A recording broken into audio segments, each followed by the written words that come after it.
is that climate change is real. We got to do something about it. Yeah, this one's And called we've been autumn, sir. So I'm sorry? This one's called autumn right now, so yeah. I'm sorry, I couldn't make out what you said, sir. This climate change right now is called autumn, yes. Yeah, that's the seasons changing, which respectively is not the same thing as the climate changing. Mr. Secretary, welcome to our committee lair. Glad to have you here today. So we've covered a lot of interesting topics so far.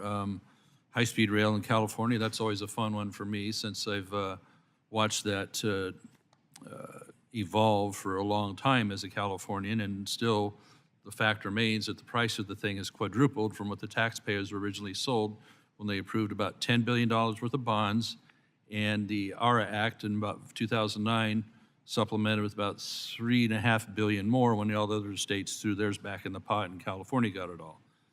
We've only been able to supplement that with some CO2 auctions at the state level. So we're going to be probably 70, 80, 90 billion dollars short to complete that project. So however much begging they come with hat in hand to this Congress here, to DC, that's what they're going to be ultimately asking for, because it'll never pay for itself. So it's time to move on to something else. I was found it interesting here earlier on the price of electric vehicles that an F-150 is $50,000 now because it's about $10,000 higher it should be because of supply chain and a COVID shutdown that was much longer than it should have been. So you can see an F-150 at 50 grand, but you can see the Lightning version up to all electric is about 70 to 80 grand. You can look that right up.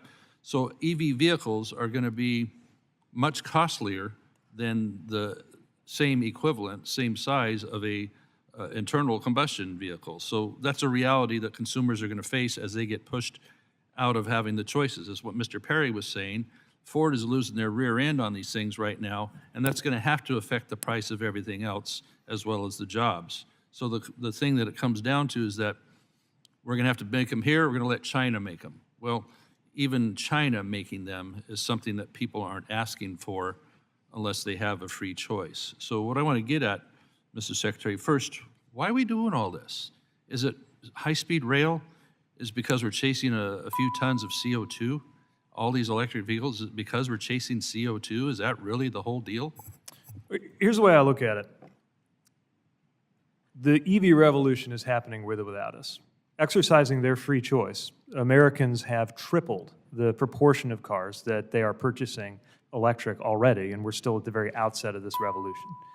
You add to the fact that the cost of producing the cars will come down, and that if you've ever driven one, you probably know that it has superior performance, lower maintenance costs, lower cost of fueling it. Not in my rural and district, fewer moving because parts. I have to drive many, many miles, and I can't. People don't want to come to my district so much because they can't count on being able to charge their vehicle if they want to go way up to Modoc County or something. So Yeah, for sure. If you're driving more than a couple hundred miles a day, then you really depend on that charging infrastructure, some of which isn't there. On the other hand, the vast majority of Americans will do what Chasten and I do, which is we got a hybrid plug-in minivan. We just charge it in the garage, and it does what we need for most purposes. But anyway, the point is to get to that very important question you asked: why, if EVs are coming anyway, why have a policy intervention? No, Why spend taxpayer money? The answer is this. They're being forced by government. No, nobody's being forced. CEOs of these corporations don't have a spine. They're all falling in line. I don't know if you sat down with these CEOs, but I would say they're pretty tough and smart No, they're scared of Washington, D.C.